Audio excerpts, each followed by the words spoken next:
I've been in recovery from a gambling addiction for over 3.5 years. I've attended 3 support groups every week for over 200 weeks.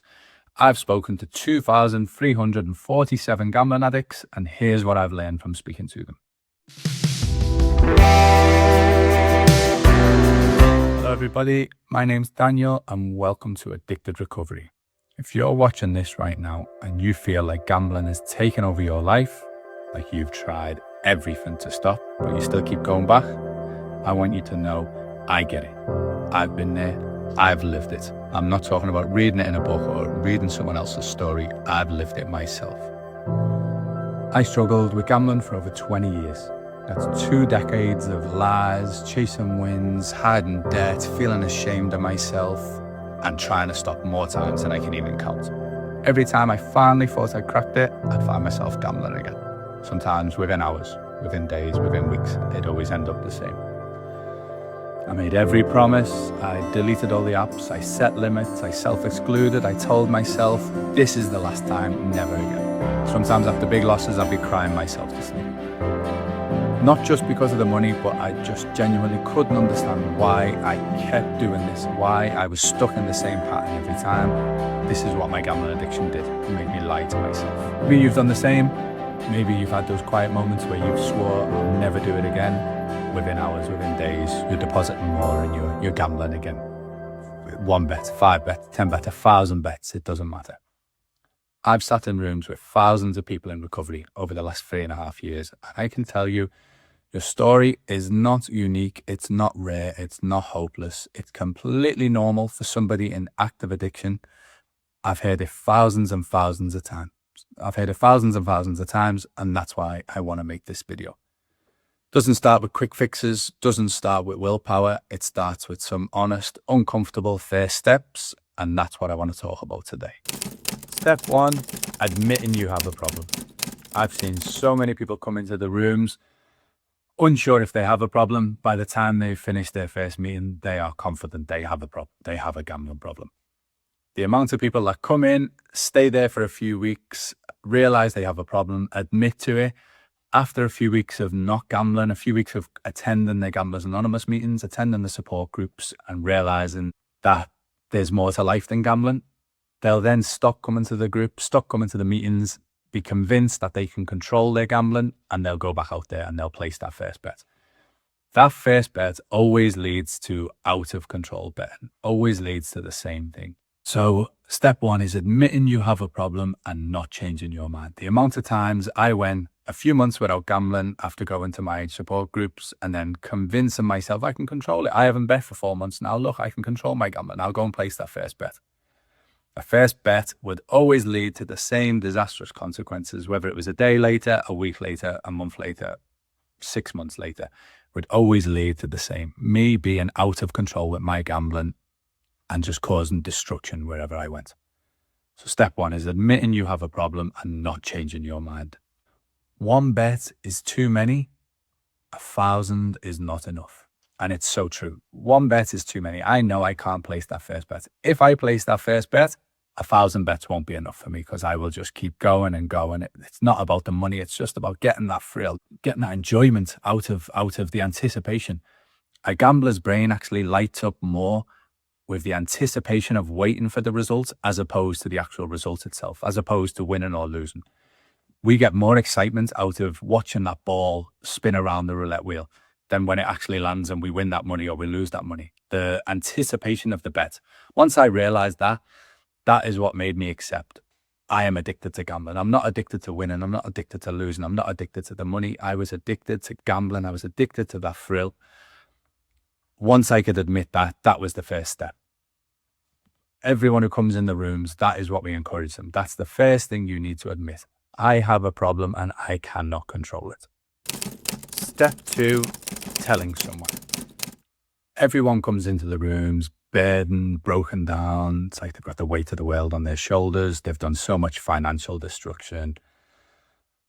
Quite often, they're still living that lie that everything's okay, and the gambling is kept secret. It's kept hidden from their loved ones, from their family, from their friends. And that's part of the pain. That's part of the punishment that we gamblers experience not being able to share, not being able to talk to our loved ones. Once we encourage people in the rooms to go out and tell someone, they come back just a completely different person.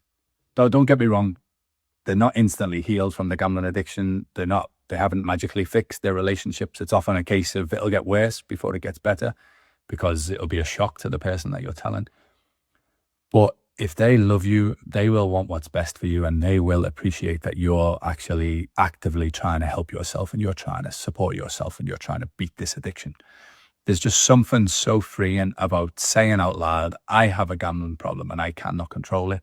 It's just like, oh, the weight of the world's been taken off your shoulders. And don't get me wrong, I know it's scary. You're worried about the fear of judgment, what they're going to think, whether they're going to be disgusted in you, whether they're going to hate you, they're going to be confused by where all this has come from. I've actually made a video. There's a picture of the thumbnail just up here about when I came clean, when I told my wife everything. That video dives into the positives and the negatives of actually coming clean and telling all. I always say addiction thrives in secrecy. We wear this mask, we hide all our problems, and it also leaves the back door open for us to still go and gamble. But once we tell someone, quite often they can help us sort of put some roadblocks in place to stop us from going back out there. So there's something so freeing about it, and they can actually help support you through your addiction and help you get better. This moment of honesty can be the start of your recovery journey, which then leads into step number 3, showing up somewhere people actually understand. Gamblers Anonymous is the next step. After opening up to someone, the likelihood that they understand you and understand the addiction is very slim. You need to now surround yourself with people who understand you, people who've been through what you've been through and get what you're going through right now. Sorry to interrupt, just a quick reminder. If you like what we do here at Addictive Recovery, then the simple and free way to support us is to hit that subscribe button.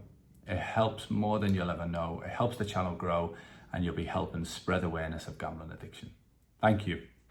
Gamblers Anonymous is a very scary thing to anyone who hasn't done it before. I was petrified. There's a guy that is a very integral part of my recovery that I speak to regularly, that I actually met in the rooms, and he shares his first ever time going to a meeting. He's looked online, he's found the destination. It's this old church. He rocks up, he gets there, and he sees this room with 10 to 12 people sitting in single-seater chairs in a circle, all sitting around, like the most obvious-looking Gamblers Anonymous meeting you'll ever find. And he just keeps walking up and down the hall, keeps walking past the room, pretending that he's lost, pretending that he doesn't know where he's going. And eventually one of the guys from inside just stands up and shouts to him and just says, the meeting will be finished by the time you finally get in here, so stop messing about. And he ends up going in. I didn't want to go to my first ever meeting. I was petrified, nervous, anxious. It's a very daunting prospect. But you know what? I did. I sat and I listened. For the first ever time in my life, people understood me. I could hear people speaking about exactly what I was going through for the first ever time in my life. And that was just instant, like relief, instant. I'm in the right place. I know I'm supposed to be here. I could hear the same obsession, the same lies, the same mistakes, same guilt, same shame. Everything I felt, all these other people felt as well. For the first time in my life, I realized I'm not alone. I'm not the only one who's been living this chaotic lifestyle, who's been living this horrible secret. And again, there's just something so freeing about that moment, about realizing there's many other people that have been through. I'm talking to you right now that have been through exactly what you've been through and are going through exactly what you're going through right now and are in the same situation as you. If the thought of a face-to-face Gamblers Anonymous meeting is too much, there's a website called gamblersinrecovery.com. There's Zoom Gamblers Anonymous meetings now, and I attend 2 or 3 of them each week. It's a lot more convenient than me. It's a lot more convenient for me than actually going outside and attending the meetings face-to-face. And I still get what I need from those meetings. You don't have to talk. You could just sit there and listen for your first meeting. Like I say, just hearing other people speak about exactly what I was going through was enough for me. And that opened me up like a tin opener. like a can opener. I was ready to share then, and realized I was around my people. I was around the people who've done the same thing as me. Not every share that you hear will be relatable to you. There's a saying in Gamblers Anonymous: take what you need and leave the rest. So there's always something that you can take from a meeting. There's always something in somebody's share, whether it's somebody who's just gambled a few hours ago and they're suffering. You can feel their pain. You can see their suffering. You can see their struggle. That reminds me what's out there waiting for me. Or I'll speak to somebody who hasn't gambled for 20 years now, and they'll tell me an inspiring story, like how they take their daughters to the football this week. And that's inspiration for me. I know I can do that. I can take my daughters to the football. And as long as I continue on this journey, I can keep doing that week in, week out. So I can't lose. No matter what I get, no matter who's on that meeting, I cannot lose. I'm going to take something from somebody's share in that meeting. I find the meetings that I don't want to go to are the meetings that I tend to get the most from.